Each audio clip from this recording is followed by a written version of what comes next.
बातमी नाशिकमधून आहे। नाशिकमध्ये सध्या बिबट्याची मोठी दहशत बघायला मिळते।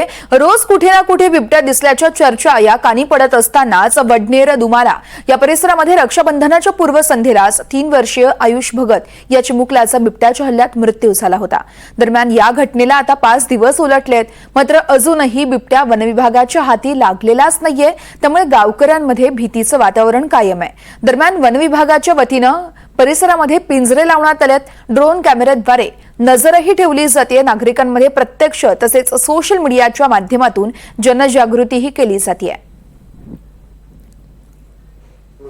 नाशिक शहरात सध्या बिबट्याचा वावर वाढल्याचं बघायला मिळतंय। यासोबतच रक्षाबंधनाच्या पूर्वसंध्येलाच एका 3 वर्षाच्या चिमुकल्याचा देखील बिबट्याच्या हल्ल्यात मृत्यू हा झालेला होता। यानंतर खरं आता वन विभाग बिबट्याला पकडण्यासाठी सर्वतोपरी प्रयत्न हे करतायत। माझ्यासोबत आता सुमित निर्मळ आहेत, वन परिक्षेत्र अधिकारी नाशिकचे। सर, कसे प्रयत्न सुरू आहेत बिबट्याला पकडण्याचे? जी घटना वडनेर दुमाला या गावामध्ये घडली ती अत्यंत दुर्दैवी व दुःखद आहे। रक्षाबंधनाच्या पूर्वसंध्येला चिरंजीव आयुष या मुलावर बिबट्याने हल्ला करून त्याचा त्यामध्ये दुर्दैवी मृत्यू झाला। त्याच दिवशीपासून जे थर्मल ड्रोनचा वापर करून आपण सर्च ऑपरेशनमध्ये त्या मुलाचा जो मृतदेह आहे आणि बिबट्याच्या थोड्या हालचाली त्यामध्ये आपण शोधून काढण्यात यश मिळालं। आणि त्यानंतर तातडीने आपण सदर ठिकाणी ग्रामस्थांच्या तीव्र मागणीनुसार सर्व परिसरामध्ये एकूण 6 पिंजरे बिबट्याला जेरबंद करण्यासाठी लावलेले आहेत। त्याचबरोबर सदर ठिकाणी ट्रॅप कॅमेरे इन्स्टॉल करून आपण बिबट्याच्या हालचालींवर लक्ष ठेवण्याचा प्रयत्न करत आहोत।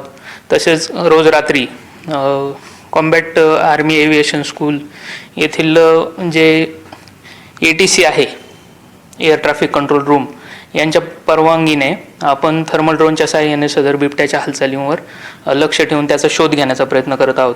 तसेच ग्रामस्थ ज्या पद्धतीने सांगतायत की हा बिबट्याचा येण्या जाण्याचा मार्ग आहे, सदर मार्गावर आपण पिंजरे लावलेले आहेत व त्यातून त्याला पकडण्याचा आपला प्रयत्न सुरू आहे।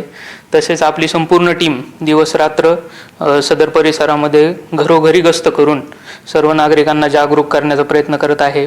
कोणत्या पद्धतीने काळजी घेतली पाहिजे व कसं आपल्या मुलांचं, आपल्या पाळीव जनावरांचं कसं संरक्षण केलं पाहिजे यासंबंधी आपण जनजागृती करत आहोत। त्यासाठी आपण गावातील दर्शनी भागात चौकामध्ये फलक लावलेले आहेत व तसेच काही सूचनापत्रक वाटप करून आपण लोकांमध्ये अवेअरनेस क्रिएट करत आहोत।